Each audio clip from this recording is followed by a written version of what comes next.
Friends, நம்ம இந்த வீடியோவில் 8ஆம் வகுப்பு சமூக அறிவியல் புத்தகம் குடிமையியல் பகுதி அலகு 2 குடிமக்களும் குடியுரிமையும் இந்த பாடத்திலிருந்து லைன் பை லைன் கொஷின் பார்க்க போகிறோங்க.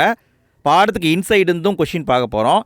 இந்த பாடத்துக்கு பின்னாடி இருக்கிற புக் பேக் கொஷின் அதையும் பார்க்க போகிறோம். மொத்தம் பார்த்தீங்கன்னா கிட்டத்தட்ட 35 கேள்வி இருக்குது. இந்த 35 கேள்வியை நீங்கள் பார்த்தா போதும், நீங்கள் புத்தகத்தை தொடவே தேவையில்லை, எல்லாத்தையுமே நான் கொண்டு வந்துட்டேன். சரி, ஓகே, நம்ம இன்றைய வீடியோக்குள்ளே போகலாங்களா? ஃபஸ்ட் கேள்வியை பாருங்கள். சிவிஸ் என்பது எந்த மொழிச்சொல்? சிவிஸ் இந்த வார்த்தையிலிருந்து தான் சிட்டிசன் என்ற வார்த்தை வந்திருக்கு. சிவிஸ் என்பது லத்தீன் மொழிச்சொல். சிவிஸ் என்பது லத்தீன் மொழிச்சொல். இரண்டாவது கேள்வி, அரசியலமைப்பு சட்டத்தின் எந்த பகுதி மற்றும் பிரிவுகள் குடியுரிமையை பற்றி குறிப்பிடுகின்றன? குடியுரிமையை அரசியலமைப்பில் எந்த பகுதியில் வச்சுருக்காங்க, எந்த பிரிவில் வச்சுருக்காங்கன்னு கேட்குறாங்க.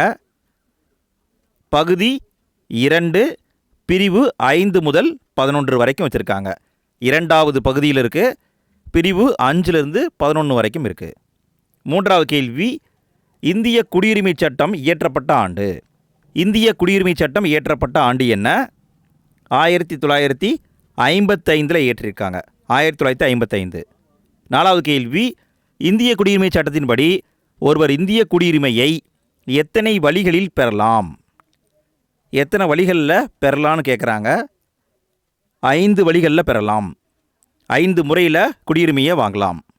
ஐந்தாவது கேள்வி, இந்திய குடியுரிமை சட்டத்தின்படி ஒருவர் இந்திய குடியுரிமையை எத்தனை வழிகளில் இழக்கலாம்? 5 முறையில் வாங்கலான்னு பார்த்தோம். எத்தனை முறையில் இழக்கலாம்? 3 முறைகளில் இழக்கலாம். 5 வழியில் வாங்கலாம், 3 முறையில் இழக்கலாம். ஆறாவது கேள்வி, கீழ்கண்டவைகளில் எந்த ஒன்று இந்திய குடியுரிமை பெறும் வழிமுறை அல்ல? எந்த முறையின் மூலம் பெற முடியாதுன்னு கேட்குறாங்க. 5 முறைன்னு பார்த்தோமா?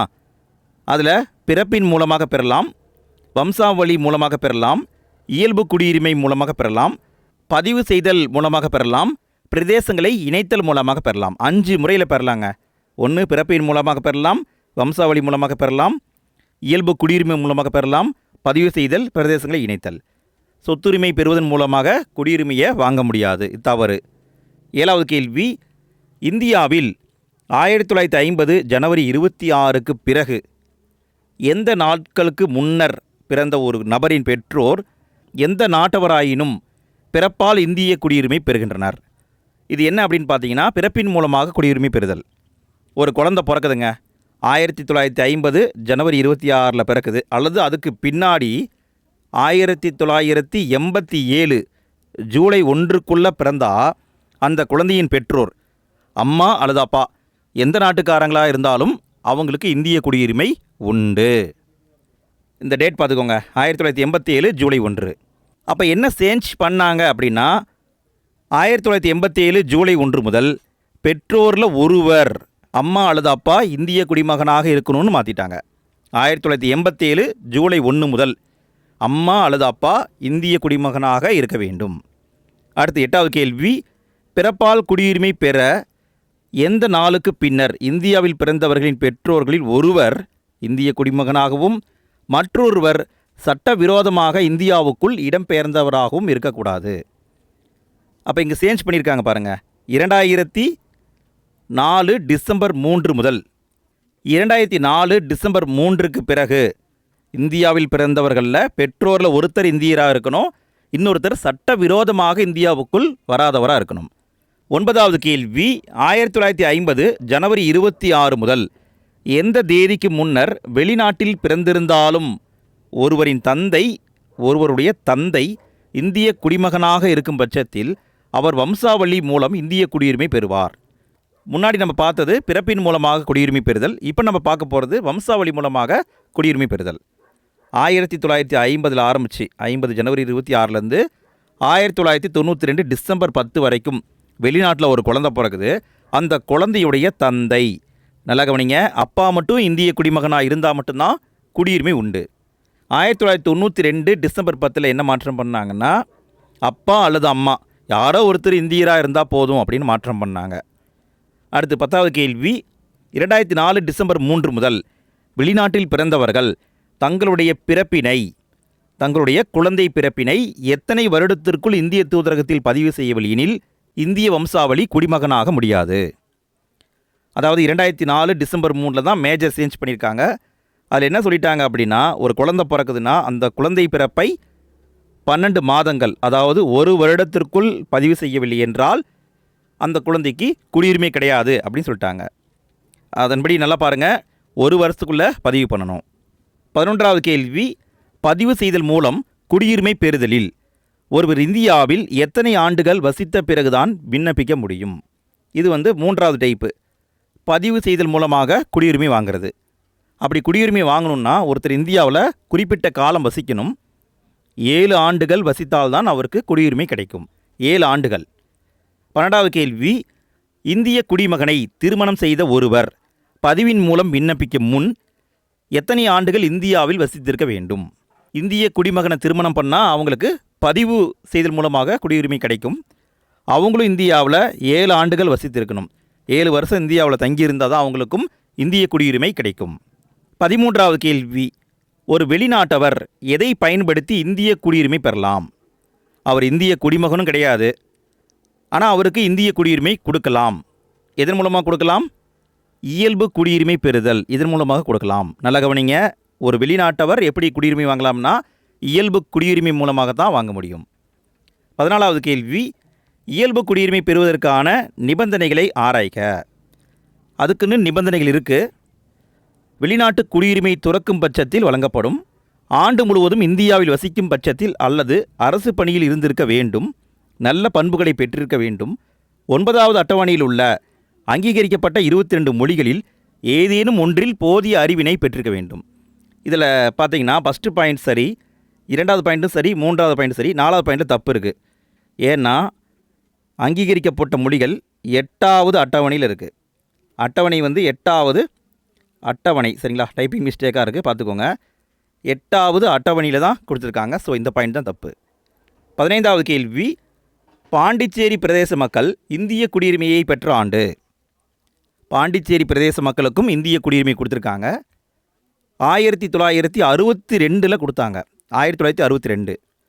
16வது கேள்வி, பாண்டிச்சேரி பிரதேச மக்கள் எதை பயன்படுத்தி இந்திய குடியுரிமை பெற்றனர்? பாண்டிச்சேரி பிரதேச மக்கள் எதை பயன்படுத்தி இந்திய குடியுரிமை பெற்றனர்? இதுக்கான பதில் பிரதேசங்களை இணைத்தல் குடியுரிமை, இதன் மூலமாக தான் வாங்கியிருக்காங்க. 17வது கேள்வி, இரட்டை குடியுரிமை காணப்படும் நாடுகள். இந்தியாவில் பார்த்திங்கன்னா ஒரே ஒரு ஒற்றை குடியுரிமை மட்டும்தான் இருக்குது. சில நாடுகளில் இரட்டை குடியுரிமை இருக்குது. அமெரிக்காவிலும் சுவிட்சர்லாந்து நாட்டிலையும் இருக்குது. அமெரிக்கா, சுவிட்சர்லாந்து இந்த நாட்டில் இரட்டை குடியுரிமை இருக்குது. 18வது கேள்வி, இந்திய பூர்வீக குடியினர் முறை, இதை PIO அப்படின்னு சொல்லுவாங்க. இந்த முறை நீக்கப்பட்ட ஆண்டு. முன்னாடி இருந்திருக்கு, இப்போ இல்லை, நீக்கிட்டாங்க. இந்த PIO முறை நீக்கப்பட்ட ஆண்டு 2015 ஜனவரி 9. 2015 ஜனவரி 9. 19வது கேள்வி, இந்தியாவில் வசிப்பதற்கான அட்டை வைத்திருப்பவருக்கு இல்லாத உரிமை, OCI முறைன்னு சொல்லுவாங்க. அவங்களுக்கு என்ன கிடையாது அப்படின்னு கேட்குறாங்க. காலவரையின்றி இந்தியாவில் தங்கலாம், இந்தியாவில் விரும்பிய பணி செய்யலாம், இந்தியாவில் எங்கு வேண்டுமானாலும் செல்லலாம், இந்தியாவில் வாக்களிக்கும் உரிமை உண்டு. இதில் எந்த உரிமை அவங்களுக்கு கிடையாதுன்னா ஓட்டு போடுற உரிமை கிடையாது. அவங்க மற்ற உரிமையை அனுபவிக்கலாம். காலவரையின்றி இந்தியாவில் தங்கலாம், இந்தியாவில் விரும்பி வேலையை பார்க்கலாம், எங்கு வேண்டுமானாலும் செல்லலாம், ஆனால் அவங்களுக்கு ஓட்டு கிடையாது. 20வது கேள்வி, இந்தியாவில் வசிப்பதற்கான அட்டை வைத்திருப்பவர், இந்த முறை எந்த நாட்டினருக்கு கிடையாது? அதாவது OCI முறை எந்த நாட்டினருக்கு கிடையாதுன்னு கேட்குறாங்க. பாகிஸ்தான், வங்கதேசம் இந்த 2 நாட்டுக்காரங்களுக்கும் கிடையாது. பாகிஸ்தான், வங்கதேசம் 2 நாட்டுக்கும் OCI முறை கொடுக்க மாட்டாங்க. 21வது கேள்வி, அடிப்படை கடமைகள் சேர்க்கப்பட்ட சட்ட திருத்தம். அடிப்படை கடமைகளை எந்த சட்ட திருத்தத்தின் மூலம் சேர்த்தாங்கன்னு கேட்குறாங்க. 42வது சட்ட திருத்தம். எந்த ஆண்டுன்னு உங்களுக்கு தெரியுமா? யார் கொண்டு வந்தாங்கன்னு தெரியுமா? தெரிஞ்சால் கமெண்ட்டில் பதிவு பண்ணுங்கள் ஃப்ரெண்ட்ஸ். இதெல்லாம் மேல் வகுப்பில் இருக்குது. 10ஆம் வகுப்புலையும் 12ஆம் வகுப்புலையும் இருக்குது. நீங்கள் படிச்சிருப்பீங்க நான் நம்புகிறேன். நாங்களே வீடியோ போட்டிருக்கோம். பாலிட்டிக்கு 12ஆம் வகுப்பு வரைக்கும் போட்டிருக்கோம். நோட்ஸும் போட்டிருக்கோம், கொஷின் ஆன்சர் வீடியோவும் போட்டிருக்கோம். நீங்கள் பார்க்கலைன்னா ஃபஸ்ட்டு கமெண்ட்டில் லிங்க் கொடுக்குறேன், செக் பண்ணி பாருங்கள். ஃப்ரெண்ட்ஸ், வீடியோவுக்கு லைக் போடாத நண்பர்கள் லைக் போடுங்க ஃப்ரெண்ட்ஸ். வீடியோ பற்றிய கருத்துக்களையும் கமெண்ட்டில் பதிவு பண்ணுங்கள், உங்கள் ஃப்ரெண்ட்ஸ்க்கும் ஷேர் பண்ணுங்கள். 22வது கேள்வி, வெளிநாடு வாழ் இந்தியர் தினம், பிரவாசி பாரதிய தினம் சொல்லுவாங்க, கொண்டாடப்படும் நாள். வெளிநாடு வாழ் இந்தியர் தினம் கொண்டாடப்படும் நாள் ஜனவரி 9ஆம் தேதி கொண்டாடுவாங்க. ஜனவரி 9. 23வது கேள்வி, வெளிநாடு வாழ் இந்தியர் தினம் கொண்டாடும் அமைச்சகம். எந்த அமைச்சகத்தின் சார்பில் கொண்டாடுறாங்கன்னு கேட்குறாங்க. வெளியுறவுத்துறை அமைச்சகம், இவங்க தான் கொண்டாடுறாங்க. 24வது கேள்வி, வெளிநாடு வாழ் இந்தியர் தினம் பிரவாசி பாரதிய தினம் எத்தனை ஆண்டுகளுக்கு ஒரு முறை கொண்டாடப்படுகிறது? எத்தனை வருஷத்துக்கு ஒரு முறை கொண்டாடுறாங்கன்னு கேட்குறாங்க. 2 ஆண்டுகளுக்கு ஒரு முறை கொண்டாடுறாங்க. வெளியுறவுத்துறை அமைச்சகம் கொண்டாடுறாங்க, ஜனவரி 9ஆம் தேதி கொண்டாடுறாங்க, 2 வருஷத்துக்கு ஒரு முறை கொண்டாடுறாங்க. 25வது கேள்வி, கீழ்கண்ட கூற்றுகளை ஆராய்க. கூற்று 1, இந்திய அரசின் வெளியுறவுத்துறை அமைச்சகத்தால் ஆண்டுக்கு ஒரு முறை பிரவாசி பாரதிய தினம் கொண்டாடப்படுகிறது. கூற்று 2, மகாத்மா காந்தி தென்னாப்பிரிக்காவிலிருந்து இந்தியா வருகை புரிந்த தினமான ஜனவரி 9ஆம் நாள் கொண்டாடப்படுகிறது. இதில் எது சரின்னு கேட்குறாங்க. கூற்று 2 சரி, ஜனவரி 9 கொண்டாடுறாங்க. ஆனால் கூற்று 1 தவறு. ஏன் தவறு? ஆண்டுக்கு ஒரு முறை கிடையாது, 2 ஆண்டுகளுக்கு ஒரு முறை தான் கொண்டாடுறாங்க. அப்போ பார்த்தீங்கன்னா கூற்று 2 மட்டும் சரி என்பது ஆன்சர். 26வது கேள்வி, தவறான கூற்றை கண்டறிக. 4 பாயிண்ட் இருக்குது, எது தவறுன்னு கண்டுபிடிக்கணும். முன்னுரிமை வரிசைப்படி குடியரசுத் தலைவர் நாட்டின் முதல் குடிமகன் ஆவார். சிட்டிசன் என்ற சொல் சிவிஸ் என்ற கிரேக்க வார்த்தையிலிருந்து பெறப்பட்டது. 44வது சட்டத்திருத்தத்தின்படி அடிப்படை கடமைகள் வரையறுக்கப்பட்டது. இந்திய அரசியலமைப்பு சட்டம் ஒற்றை குடியுரிமையை வழங்குகிறது. இதில் தவறானதுன்னு பார்த்தீங்கன்னா ஃபஸ்ட்டு பாயிண்ட் சரி, முன்னுரிமை அடிப்படையில் குடியரசுத் தலைவர் தான் நாட்டுடைய முதல் குடிமகன். 2வது பாயிண்டில் தப்பு இருக்குது. சிட்டிசன் அப்படிங்கிற வார்த்தை சிவிஸ் என்ற வார்த்தையிலிருந்து தான் வந்தது. இது கிரேக்க வார்த்தை கிடையாது, இது லத்தீன் வார்த்தை. இதை தான் ஃபஸ்ட்டு கேள்வியாக பார்த்தோம், லத்தீன் வார்த்தை. அடுத்து 3வது பாயிண்ட் தப்பு இருக்குது. 42வது சட்டத்திருத்தத்தின்படி தான் அடிப்படை கடமையை சேர்த்துருக்காங்க. 4வது பாயிண்ட் சரி, இந்தியாவில் ஒற்றை குடியுரிமை இருக்குது. அதுவே அமெரிக்கா சுவிட்சர்லாந்து நாட்டில் இரட்டை குடியுரிமை இருக்குது. 27வது கேள்வி, கீழ்கண்ட கூற்றுகளை ஆராய்க. 2 பாயிண்ட் இருக்குது, எது சரின்னு கேட்குறாங்க. கூற்று 1, ஒருவர் தனது குடியுரிமையை மாற்றலாம். கூற்று 2, ஒருவர் தனது நாட்டு உரிமையை மாற்றலாம். எது சரின்னு கேட்குறாங்க. இதுக்கான பதில் பார்த்தா குடியுரிமையை மாற்றலாம், நாட்டு உரிமையை மாற்ற முடியாது. பார்த்தீங்கன்னா கூற்று 1 மட்டும் சரி என்பது ஆன்சர். அடுத்து நம்ம பார்க்க போகிறது புத்தக வினாவிடைகள். சரி, கேள்வியை பாருங்கள். 28வது கேள்வி, கீழ்கண்டவைகளில் எந்த ஒன்று இந்திய குடியுரிமை பெறும் வழிமுறை அல்ல? இதை முன்னாடியே பார்த்துட்டோம். சொத்துரிமை பெறுவதன் மூலமாக குடியுரிமை வாங்க முடியாது. 29வது கேள்வி, அரசியலமைப்பு சட்டத்தின் எந்த பகுதி மற்றும் பிரிவுகள் குடியுரிமையை பற்றி குறிப்பிடுகின்றன? பகுதி 2ல் பிரிவு 5லிருந்து 11 வரைக்கும் சொல்லியிருக்காங்க. 30வது கேள்வி, இந்தியாவின் முதல் குடிமகன் யார்? இந்தியாவுடைய முதல் குடிமகன் குடியரசுத் தலைவர். 31வது கேள்வி, கோடிட்ட இடத்தை நிரப்புக. ஒரு நாட்டின் குடிமக்கள் அந்நாடு வழங்கும் குடியியல் மற்றும் அரசியல் உரிமைகளை பெற தகுதியுடையவர்கள் ஆவர். இந்திய அரசியலமைப்பு சட்டம் ஒற்றை குடியுரிமையை மட்டும் வழங்குகிறது. இந்திய கடவுச்சீட்டினை பெற்று வெளிநாட்டில் வாழும் இந்திய குடிமக்கள் வெளிநாடு வாழ் இந்தியன் என அழைக்கப்படுகிறார். மக்கள் அனைவரும் உரிமைகள் மற்றும் குடிமை பொறுப்பையும் இயற்கையாக பெற்றிருக்கின்றனர். உலகளாவிய குடியுரிமை என்பது இளைஞர்களை நவீன சமுதாயத்தை வடிவமைப்பதில் பங்கேற்க செய்யும் ஒரு யோசனையாகும். 32வது கேள்வி, சரியா தவறா என குறிப்பிடுக. அமெரிக்க ஐக்கிய நாடுகள் ஒற்றை குடியுரிமையை வழங்குகிறது. இந்த பாயிண்ட் தப்பு. அமெரிக்காவில் இருக்கிறது இரட்டை குடியுரிமை. அமெரிக்காவிலும் சுவிட்சர்லாந்து நாட்டிலையும் இரட்டை குடியுரிமை இருக்குது. வெளிநாட்டு குடியுரிமையை கொண்டு இந்தியாவில் வசிப்பதற்கான அட்டை வைத்திருப்பவர்களுக்கு வாக்குரிமை உண்டு. தவறு. அதாவது ஓசிஐ முறையை பற்றி பேசுகிறாங்க.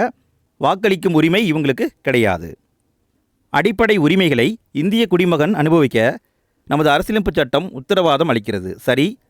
நாட்டுரிமையை மாற்ற இயலும், ஆனால் குடியுரிமையை மாற்ற இயலாது. தவறு. நாட்டுரிமையை மாற்ற முடியாது, குடியுரிமையை மாற்றலாம். 33வது கேள்வி, ஒரு இந்திய குடிமகனின் குடியுரிமை கீழ்க்கண்ட எதனால் முடிவுக்கு வருகிறது? எதனால் முடிவுக்கு வருகிறதுன்னு சொல்லணும். ஒருவர் வேறு நாட்டு குடியுரிமையை பெறும் பொழுது பதிவு செய்வதன் மூலம் தவறான மோசடி வழிகளில் ஒருவர் குடியுரிமை பெற்றார் என அரசு கருதும் பொழுது, போரின் போது எதிரி நாட்டிடம் இந்திய குடிமகன் வணிகம் செய்யும் பொழுது. இதில் பார்த்தீங்கன்னா 2வது பாயிண்ட் மூலமாக குடியுரிமையை நீக்க முடியாது, குடியுரிமையை வாங்கத்தான் முடியும். வாங்க முடியும். அப்போ இங்கே விடைன்னு பார்த்தீங்கன்னா 1, 3, 4 சரி. 1, 3, 4 சரி. நல்லா கவனிங்க. வேறு நாட்டு குடியுரிமை வாங்கினா அவர் இழந்துருவார். தவறான மோசடி வழிகளில் ஒருத்தர் வாங்கியிருந்தால் அவரையும் நீக்குவாங்க. போரின் போது எதிரி நாட்டிடம் இந்திய அரசாங்கத்துடைய அனுமதி இல்லாமல் வணிகம் பண்ணால் அவருடைய குடியுரிமையும் நீக்கப்படும். அடுத்து 34வது கேள்வி, கடைசி கேள்விங்க. சரியான கூற்றை கண்டறிக. கூற்று: 1962 பாண்டிச்சேரி இந்திய யூனியனுடன் இணைந்தது. அங்கு வாழ்ந்த மக்கள் இந்திய குடிமக்கள் ஆயினர். காரணம்: 1955 இந்திய குடியுரிமை சட்டத்தின்படி பிரதேசங்களை இணைத்தல் என்பதன் அடிப்படையில் அவர்கள் இந்திய குடிமக்கள் ஆயினர். இதில் எது சரின்னு கேட்குறாங்க. கூற்று இரண்டுமே சரிதான். கூற்று காரணம் சரி, காரணம் கூற்றிற்கான சரியான விளக்கம் தான். ஃப்ரெண்ட்ஸ், நம்ம இந்த பாடத்தை சிறப்பாக கம்ப்ளீட் பண்ணிட்டோம். இதே மாதிரி எல்லா பாடத்துக்கும் நம்ம வீடியோ போட்டுக்கிட்டு இருக்கோம். நம்ம சேனலை சப்ஸ்கிரைப் பண்ணி உங்களுடைய சப்போர்ட்டை கொடுங்க. ஆல்ரெடி நாங்கள் போட்ட வீடியோவுக்காக பிளேலிஸ்ட் உருவாக்கி வச்சுருக்கோம். அதுக்கான லிங்க் பெஸ்ட் கமெண்ட்டில் இருக்குது, செக் பண்ணி பாருங்கள். எண்டு ஸ்க்ரீனில் கூட கொடுக்குறேன். ஓகே ஃப்ரெண்ட்ஸ், அடுத்த வீடியோவில் மீண்டும் சந்திப்போம். அனைவருக்கும் நன்றி.